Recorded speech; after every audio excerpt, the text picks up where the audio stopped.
ಪ್ರಿಯಾಂಕಾ ಗಾಂಧಿ ಐತಿಹಾಸಿಕ ದಾಖಲೆಯೊಂದಿಗೆ ರಾಜಕೀಯಕ್ಕೆ ಪಾದಾರ್ಪಣೆ ಮಾಡಿದ್ದಾರೆ. ತಮ್ಮ ಚೊಚ್ಚಲ ಪ್ರಯತ್ನದಲ್ಲೇ ಅಣ್ಣ ರಾಹುಲ್ ಗಾಂಧಿ ದಾಖಲೆಯನ್ನೇ ಉಡಿಸ್ ಮಾಡಿದ್ದಾರೆ. ಅತ್ತ 13 ರಾಜ್ಯಗಳಲ್ಲಿ ನಡೆದ ಉಪಚುನಾವಣೆಯಲ್ಲಿ ಕಾಂಗ್ರೆಸ್ ಸಮಾಧಾನಕರವಾದ ಪ್ರದರ್ಶನ ನೀಡಿದೆ.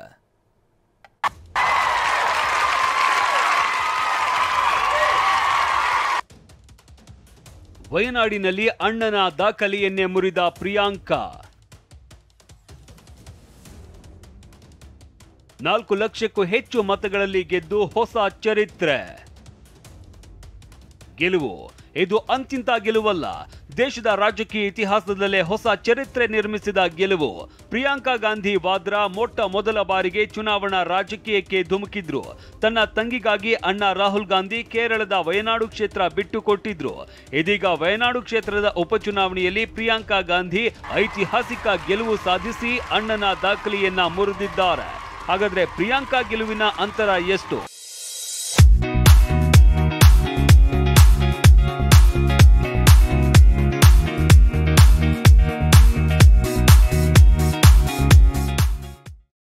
ರಾಹುಲ್ ಗೆಲುವಿನ ಅಂತರ ಎಷ್ಟು ಅನ್ನೋದನ್ನ ನೋಡೋದಾದ್ರೆ,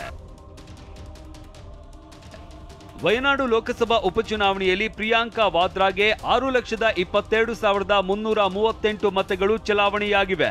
ಈ ಪೈಕಿ 4,10,931 ಮತಗಳಿಂದ ಜಯಗಳಿಸಿದ್ದಾರೆ.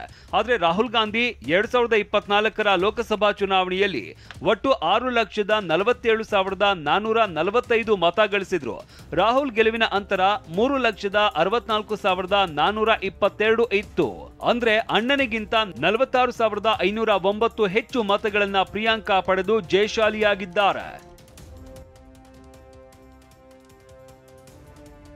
ಹಾಗಿದ್ರೆ ಪ್ರಿಯಾಂಕಾ ಇಷ್ಟು ದೊಡ್ಡ ಮಟ್ಟದಲ್ಲಿ ಗೆಲ್ಲೋದಕ್ಕೆ ಜಾತಿ ಸಮೀಕರಣವು ದೊಡ್ಡ ಪಾತ್ರ ವಹಿಸಿದೆ.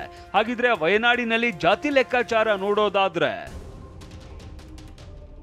ವಯನಾಡು ಲೋಕಸಭಾ ಕ್ಷೇತ್ರ ಮುಸ್ಲಿಂ ಬಾಹುಳ್ಯದ ಕ್ಷೇತ್ರವಾಗಿದೆ. ಇಲ್ಲಿ ಮುಸ್ಲಿಂ ಮತದಾರರ ಸಂಖ್ಯೆ ಬರೋಬ್ಬರಿ 2,34,185ರಷ್ಟಿದೆ. ಇನ್ನು ಕ್ರಿಶ್ಚಿಯನ್ನರ ಸಂಖ್ಯೆ 1,74,453ರಷ್ಟಿದೆ. ಪರಿಶಿಷ್ಟ ಪಂಗಡ ಸಮುದಾಯದ ಸಂಖ್ಯೆ 1,51,443ರಷ್ಟಿದೆ. ಪರಿಶಿಷ್ಟ ಜಾತಿಯವರು 32,578ರಷ್ಟಿದೆ. ಈ ಸಮುದಾಯಗಳು ಕಾಂಗ್ರೆಸ್ ಭದ್ರ ಮತ ಬ್ಯಾಂಕ್ ಆಗಿವೆ. ಸಾಲಿಡ್ ಆಗಿ ಪ್ರಿಯಾಂಕಾ ಗಾಂಧಿಗೆ ಮುಸ್ಲಿಂ, ಕ್ರಿಶ್ಚಿಯನ್, ದಲಿತರ ಮತಗಳು ಬಿದ್ದಿರೋದೇ 4 ಲಕ್ಷ ಮತಗಳ ಅಂತರದ ದಾಖಲೆ ಗೆಲುವು ಸಾಧಿಸೋದಕ್ಕೆ ಕಾರಣ ಅಂತ ವಿಶ್ಲೇಷಿಸಲಾಗ್ತಾ ಇದೆ.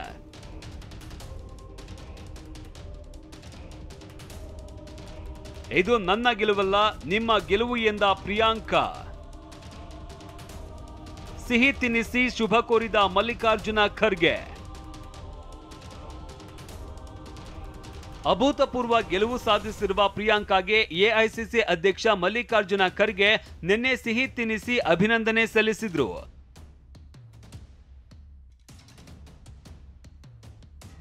ಬಳಿಕ ಮಾತನಾಡಿದ ಪ್ರಿಯಾಂಕಾ, ಇದು ನನ್ನ ಗೆಲುವಲ್ಲ, ನಿಮ್ಮ ಗೆಲುವು. ನೀವು ನನ್ನ ಮೇಲಿಟ್ಟಿರುವ ವಿಶ್ವಾಸ ಉಳಿಸಿಕೊಳ್ತೇನೆ. ಸಂಸತ್ನಲ್ಲಿ ನಿಮ್ಮ ಧ್ವನಿಯಾಗೋದಕ್ಕೆ ಎದುರು ನೋಡ್ತಾ ಇದ್ದೇನೆ ಎಂದಿದ್ದಾರೆ. For giving me the honor to represent them, for giving me so much love in my whole campaign while I was there, and then for voting for me in the manner that they have. It's a testament to the fact that my brother worked hard there, and their love for him and their trust in me. So I feel it's a great honor and I will respect it fully. 13 ರಾಜ್ಯಗಳಲ್ಲಿನ ಉಪಚುನಾವಣೆಯಲ್ಲಿ BJP ಮೇಲುಗೈ. ಉತ್ತರ ಪ್ರದೇಶ, ಬಿಹಾರ, ರಾಜಸ್ಥಾನ, ಪಶ್ಚಿಮ ಬಂಗಾಳ, ಕರ್ನಾಟಕ, ಕೇರಳ, ಮೇಘಾಲಯ, ಸಿಕ್ಕಿಂ ಸೇರಿದಂತೆ ಒಟ್ಟು 13 ರಾಜ್ಯಗಳ 46 ಕ್ಷೇತ್ರಗಳಿಗೆ ಉಪಚುನಾವಣೆ ನಡೆದಿತ್ತು. ಈ ಪೈಕಿ ಬಿಜೆಪಿ ಹೆಚ್ಚು ಸ್ಥಾನಗಳನ್ನ ಗೆದ್ದಿದೆ. ಒಟ್ಟು 13 ರಾಜ್ಯಗಳ 46 ವಿಧಾನಸಭಾ ಕ್ಷೇತ್ರಗಳ ಉಪಚುನಾವಣೆಯಲ್ಲಿ ಬಿಜೆಪಿ 26ರಲ್ಲಿ ಗೆದ್ದು ಬೀಗಿದ್ರೆ, ಕಾಂಗ್ರೆಸ್ 7ರಲ್ಲಿ ಮತ್ತು ಪಶ್ಚಿಮ ಬಂಗಾಳದಲ್ಲಿ ಟಿಎಂಸಿ 6 ಕ್ಷೇತ್ರಗಳಲ್ಲಿ ಜಯ ಸಾಧಿಸಿದೆ.